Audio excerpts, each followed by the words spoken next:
iniciando hoje mais um episódio do Plástica Talks. Hoje a nossa convidada é Laura Bechara. Laura Bechara está aqui, obrigada por aceitar estar aqui com a gente. Laura Bechara é psicóloga, vai bater um papo com a gente sobre autoimagem, sobre o psicológico antes e depois das cirurgias plásticas, distorção de imagem, dizem que eu tenho, duvido. Então, Laura, se presente, conte para as pessoas um pouquinho de você, para a gente poder iniciar nosso bate-papo. Ok, sou Laura, sou psicóloga, trabalho na área hospitalar há muitos anos. Estou muito feliz de estar aqui hoje, contribuindo para esse talk show e é isso aí, vamos lá. Eu acho que a psicologia, a psicóloga tem tudo a ver com a nossa área, né, de cirurgia plástica. Hoje em dia a gente vive num meio cheio de informações, de aquele equilíbrio da psicologia com o corpo, mente e corpo, né, a questão do mediatismo. Que você tem para dizer para a gente sobre essa questão da busca da perfeição que as pessoas hoje estão querendo? Buscando, né? É bem interessante porque hoje, até com a influência das redes sociais, há uma busca muito intensa pela imagem, uma imagem perfeita, que a perfeição não existe, uma imagem ideal que às vezes não é possível atingir. E acaba que as mídias sociais, elas influenciam muito nesse aspecto. E às vezes o paciente vai chegar querendo ter aquele corpo que às vezes não é mesmo real.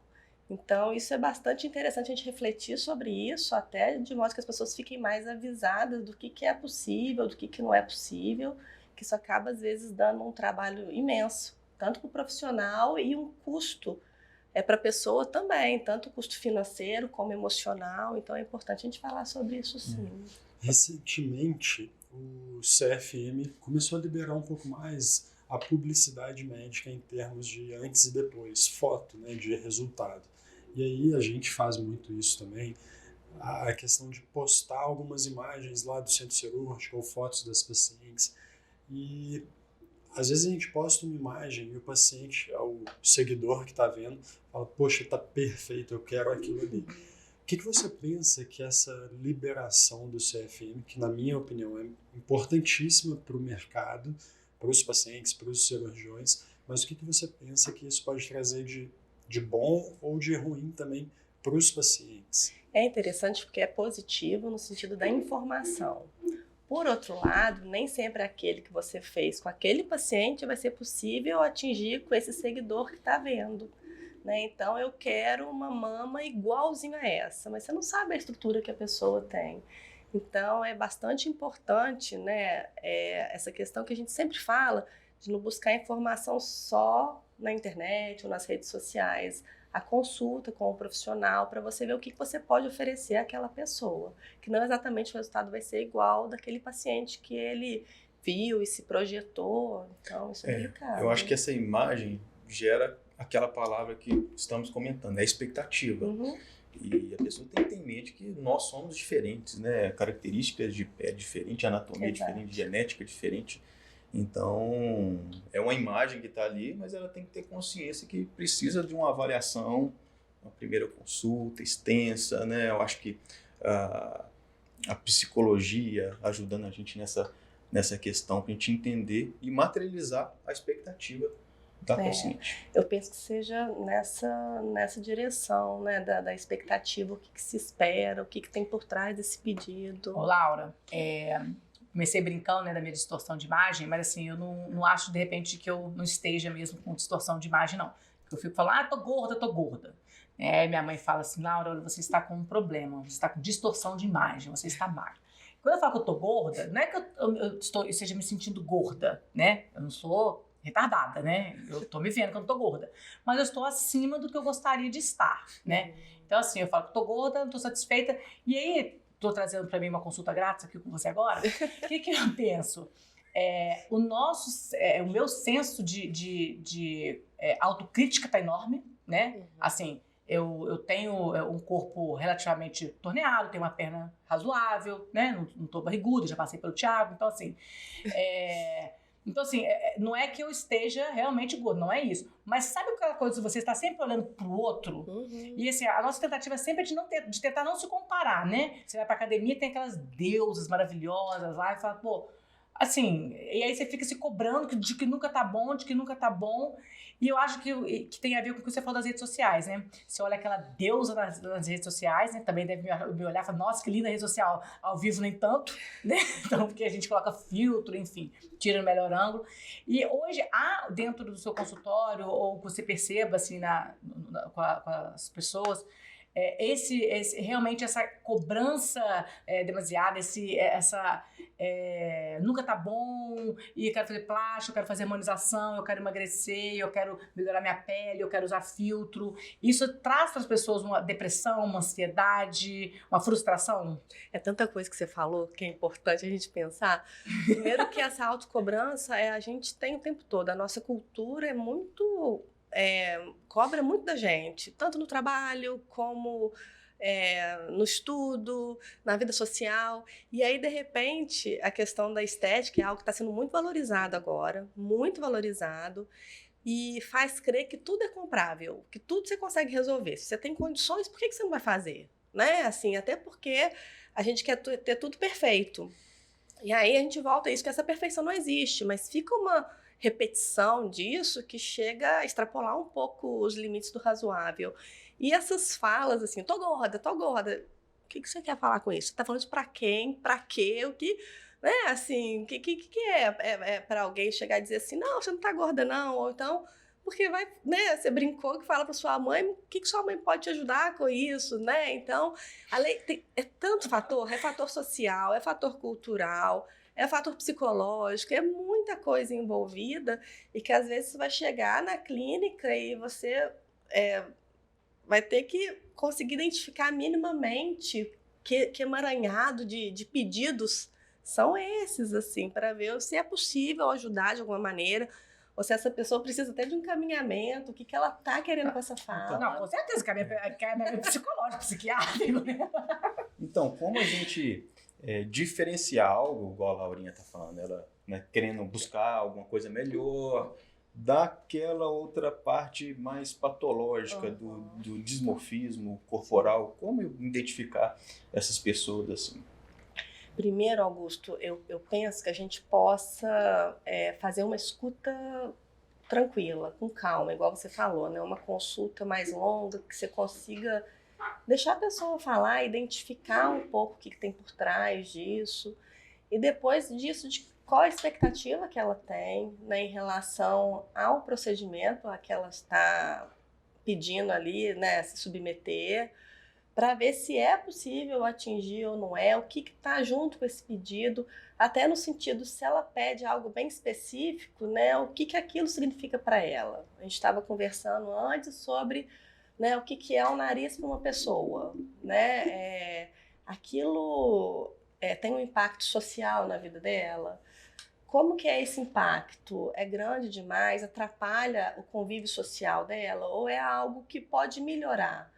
Né? O que é assim, a parte afetiva, o que isso significa para aquela pessoa. Então, são pequenos detalhes que você, se pondo a escutar um pouco mais o paciente, eu acho que você consegue identificar minimamente ali, se for necessário marcar outra consulta, até para ver se esse desejo persiste, ou se é uma questão ali da urgência milagrosa, porque isso também não existe.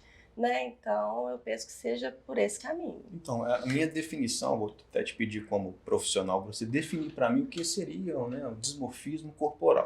O que eu vejo no dia a dia, resumindo, acho que é aquela pessoa que vê problema onde não tem problema, ou aquelas pessoas que um pequeno probleminha, que não é problema, às vezes é uma assimetria que é normal, supervaloriza aquilo, né, começa a afetar negativamente a sua vida. O que é um dismorfismo corporal? É essa alteração da imagem corporal que vai se misturando também com a autoestima. Né? Se a pessoa tem uma baixa autoestima e se ela tem uma distorção dessa imagem corporal, ou seja, isso que você falou, se ela se vê de um jeito que, com bom senso, não é daquele jeito que ela está se vendo, tem alguma disfunção aí, tem algo que está extrapolando o que se espera ali na linha da normalidade. Né? É como você colocou, existe uma assimetria corporal, isso faz parte. Agora, a pessoa valoriza demais aquilo, né? O que está acontecendo com ela? Né? Às vezes a gente fala, né? Não adianta a pessoa operar o corpo se ela não operar a cabeça. Ela vai continuar se vendo disforme, sem forma ali. Né? E aí isso põe em risco, né, a vida do profissional também, porque ela acaba o colocando numa situação muito delicada. Às vezes a gente observa esses pacientes que fazem um excesso de número de cirurgias. Né? É uma repetição e que não vai encontrar a resposta na cirurgia, ela vai continuar buscando. E agora, indo para o nosso lado, acho que está todo mundo aqui aproveitando dela, né? Claro, eu tô fazendo uma consulta aqui, né? Mas assim, se colocando no nosso lugar, o médico, a paciente vai buscar ajuda por conta de um detalhe. E às vezes, como que a gente pode abordar essa paciente? Olha, eu acho que vale a pena conversar com um psicólogo e tal, sem ser mal interpretado. Né? Muita gente tem um preconceito. Sim. Como que a gente pode isso de fato é muito delicado, né? Às vezes você vai encaminhar porque ainda há uma estigmatização aí, né, do profissional da saúde mental, psicólogo, psiquiatra, vai dizer, não, mas não tô doida, eu não preciso. Né? Se falar que eu não preciso, ainda vai, mas assim, eu não sou doida. Né? E tipo assim, não, eu tenho certeza do que eu quero, eu vou te pagar para fazer. E aí ela pode ficar desconfortável. Uma vez eu vi você falando, Thiago, eu achei interessante que às vezes quando o profissional recua e diz, não, vamos esperar, acho que não é o melhor momento. E às vezes, né, hoje o paciente procura com certeza que a solução é só a questão do pagamento. Né? E isso é bastante delicado. Eu penso que quando você se põe a escutar a pessoa, vai ter algum momento na fala dela que vai ter uma brechinha e você pode dizer, olha, você não quer pensar um pouco melhor sobre isso? Né? Ou perguntar se ela já faz um acompanhamento psicológico prévio. Em geral, a pessoa que chega, né, com um nível de ansiedade muito alto ou um quadro já... um diagnóstico, em geral, já passou por um profissional. Então, se a pessoa, né, tem um acompanhamento psiquiátrico, faz uso de medicação, isso é algo que a gente deve ficar mais atento. Eu acho que acolher ou escutar essa pessoa, ouvir bastante, ter tempo na nossa consulta, né, para a gente identificar pequenas, né, informações que a paciente nos passa. Então é o acolhimento e a gente mostrar de maneira técnica, né? Tentar tecnicamente mostrar para ela que às vezes ela está supervalorizando algo que é difícil ela entender às vezes, né? A gente explica, mas a gente precisa ser sutil para não ser mal educado ou mal interpretado, mas às vezes a sutileza passa e a pessoa não entende a mensagem. Às vezes a gente joga um banho de água fria na paciente, vem então, né, naquela expectativa que é operar imediatamente semana que vem, e a gente percebe que algumas pacientes ficam realmente chateadas, mas a gente também não pode levar muito para o emotivo, né? A gente tem que fazer uma orientação bem racional e como profissional médico. A gente está falando, gente, de subjetividade. A subjetividade tanto ali da pessoa, né, do que ela quer e como que ela vai escutar o que você vai dizer, porque não é exatamente o que você vai dizer que vai influenciar, mas a forma que ela vai escutar. Às vezes você é extremamente sutil, delicado, educado, e a pessoa fala, nossa, mas você foi muito ríspido comigo. Então, é a questão que está dentro dela, né? Outra questão que eu acho que pode auxiliar nesse aspecto é quanto à expectativa do resultado, igual a gente está dizendo. Bastante informação, né? Assim, bem claro e objetivo, porque às vezes ela vem com uma expectativa e pelo desejo, às vezes que ela tá, não vai ser bem aquilo que vai ser atingido, porque não se trata de algo objetivo. Uma questão que eu coloco agora é que a gente pode postar resultado, foto de antes e depois. Eu sempre coloco na legenda ou no vídeo que o que a paciente fez para ter aquele resultado. Porque às vezes a pessoa acha que assim, beleza, é só operar com você e eu vou ter esse resultado. Não, peraí, para ficar igual a Laurinha, você vai ter que operar, mas 10 vezes. Mentira. Vai ter que fazer sua cirurgia, mas vai ter que malhar, vai ter que jogar beach tênis, vai ter que se alimentar bem. Tem que ter uma vida normal, né? Você tem uma vida social agitada, normal, super legal, mas você faz a sua parte, né? Faço minha parte. Então, esse alinhar a expectativa também, né? E principalmente no pós-operatório imediato. porque isso é interessante. É uma cirurgia grande, é uma cirurgia invasiva, passa um período ali de desconforto, de preocupação, né? A intervenção cirúrgica não é uma coisa simples, não é igual ali fazer um botox, não se trata disso, é algo ali que mexe pra caramba. E você tem que manter ali nas orientações, que às vezes dói, que às vezes traz desconforto. Então, de fato, não é só operar, né? Tem toda uma preparação antes e também o cuidado depois. A gente falou uma vez sobre o pós-parto, né? Como que mexe com a cabeça da mãe. Sim. O pós-cirurgia plástica também tem esse impacto psicológico ou não?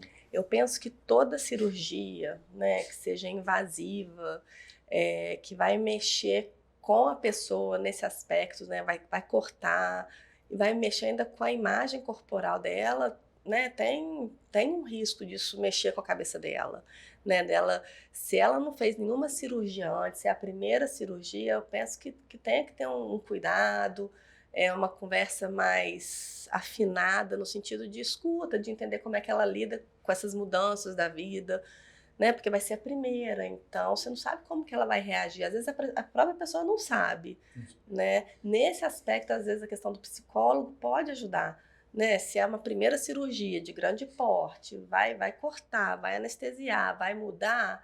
Peraí, como é que você está em relação a isso, né? O que espera? Você já teve outros cortes na vida? E aí eu digo da maneira simbólica mesmo, né? Outras mudanças. Só mudando um pouquinho, mas pensando no que a gente tem de expectativa, de frustração, você trabalha lá na Nidos, né? Junto com a Fernanda, e também lida com muitas expectativas, né, o tempo todo, porque é uma clínica de reprodução, né, FIV e tudo mais.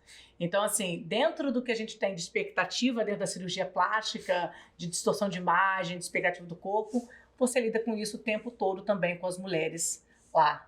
Me fala um pouquinho disso, assim, eu enquanto mulher, eu tenho amigas próximas, né, que passam por esse processo, são tentantes, né, Sim. E assim como às vezes tem uma expectativa, eu vou fazer a FIV, vou resolver aqui, e de repente para essas mulheres o corpo é a 10ª coisa que elas são preocupadas, porque naquele momento é algo muito mais precioso para elas, aquela gestação, né? Sim. São questões diferentes, porque ela está no momento, a mulher que procura o tratamento de fertilização, que é um desejo muito grande por ter filhos. Sim. Então, acaba, às vezes, a questão estética, corporal, sendo deixada em segundo plano. Sim. Até porque o tratamento vai mexer um pouco com ela, né? Vai tomar muito hormônio. Mas o que a gente está dizendo é de quando há um investimento até financeiro e uma expectativa muito grande em relação ao resultado. Isso tem em comum, né? Dela achar que ela vai lá, mesmo sendo falado que o tratamento não é 100%, né, de garantia que ela vai obter o resultado, né, que as chances de gravidez são tantas, ela chega com muito desejo e ela chega acreditando que é 100% de chance. E lá na Nidos acaba que a gente, né, faz uma abordagem psicológica, sabe, em relação ao resultado, o que ela está esperando, a gente conversa sobre isso até, assim, você escutou da doutora Fernanda, né? Mas o que a gente está dizendo que tem em comum é isso. Ela faz um alto investimento financeiro e um alto investimento emocional. Emocional naquilo. Né? Então, eu penso que a diferença e que as semelhanças que tem é justamente esse alto investimento financeiro e também emocional, né? Que a pessoa vem, compra um tratamento que não é tão controlável e garantido assim. Então, ambos vão mexer bastante com ela emocionalmente e vão envolver também bastante investimento financeiro. Então, a gente tem que estar atento a essas situações. E sempre que vai fazer que busca ali, entre aspas, obrigatório ter acompanhamento psicológico ou não? Não é obrigatório, é sempre ofertado. Ofertado. Tem essa disponibilidade lá para quem quiser. Se não quiser, não tem problema. Não tem problema. Mas indica se tem. Exato. E o que acontece, né? É um tratamento altamente tecnológico e muito simples, assim, biologicamente é complexo, mas é só uma questão de pegar um gameta, outro gameta, só que envolve muita questão emocional. Então, né, envolve o desejo de ter filho. Tem outras questões que vão impactar, inclusive, na vida da criança que possivelmente virá, né? Que a gente deseja que venha. Então, a pega é mais fácil, porque ainda tem muito preconceito em relação ao atendimento psicológico. Fala, não, Sim, mas sim. alguns falam, eu não preciso, né? Não precisa, não. E aí, às vezes, é dito, olha, é legal, vai lá, conversa com a Laura, ela é gente boa, é bom conversar com ela, não tem nada demais, não é nenhuma avaliação, não é avaliação.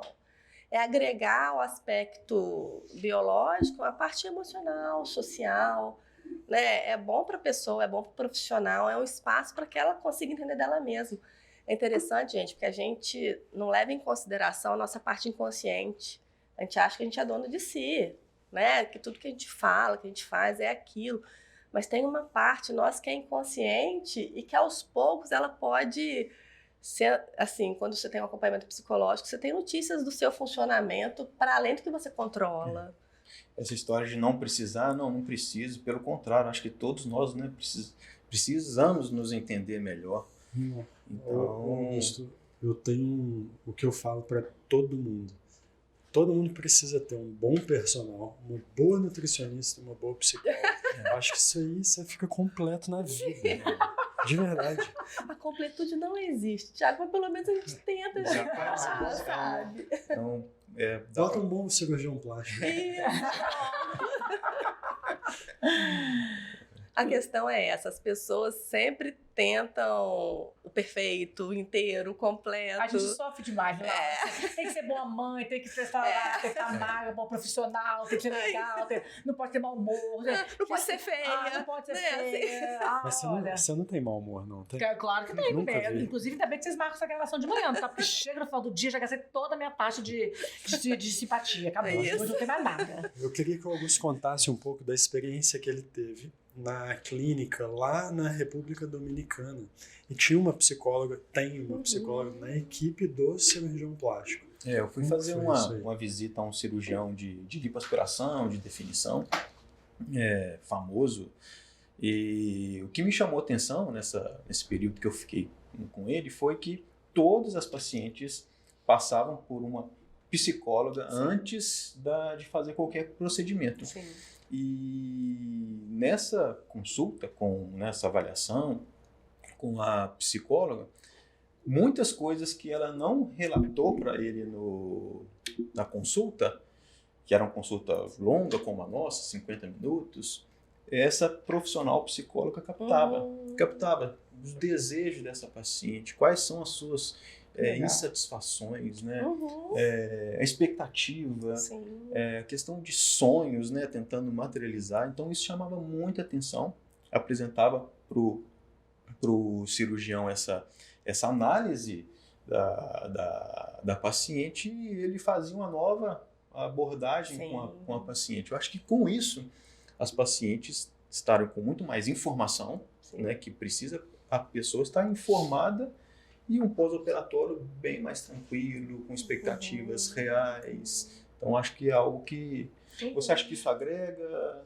Eu penso que sim, mas eu penso que a gente tem um caminho longo a percorrer em termos de cultura, porque ainda não é algo tão comum assim, né? Você ter um profissional psi e que os pacientes tenham todos que passar, né? Mas eu penso que agrega bastante, eu penso que informação é importante. Essa abordagem para além do biológico e do objetivo ali.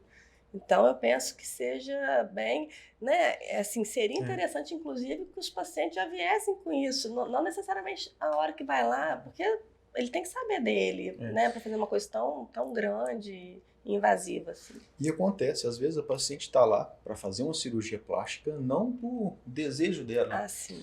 Às Satisfazer vezes o outro. satisfazer um marido, modismo, a amiga operou. E mesmo com a nossa consulta longa, né, batendo papo, trocando ideia, estimulando a paciente a falar, às vezes a gente não consegue captar todas essas informações. Você falou que o cirurgião da República Dominicana ele faz a consulta de 40, 50 minutos e depois ainda tem a psicóloga. E para a psicóloga, o paciente se abre algumas vezes. Mas não por falta do cirurgião fazer as perguntas. É claro, a gente não tem as técnicas e tal, mas a gente já fica de olho. Uhum. Será que esse paciente está entendendo o que eu estou Uhum. falando? Qual a expectativa dela? E ela muitas vezes não se abre para a gente. Uhum. E eu imagino que para a psicóloga seja um pouco mais, com as técnicas corretas, né, seja um pouco mais fácil de extrair essa E informação. na verdade, assim, dependendo do que ela fala, na sutileza das falas dela, a gente da psicologia vai dando esse contorno, né? Uma coisa puxa a outra, né? Das relações, que momento da vida que ela está, é para satisfazer o marido ou é porque terminou o casamento e quer procurar outro marido? Precisa ficar agora O homem troca de perfeita. carro, a mulher faz plástica. Né? Então, é muito sutil de fato, né? Por isso que acaba tendo que ser um profissional da psicologia. O que está nas entrelinhas da fala daquela pessoa, como que está a vida afetiva dela, como é a história dela até chegar ali no desejo, né? É algo que ela já pensa há muito tempo, é algo que surgiu de repente a partir de algum disparador, né?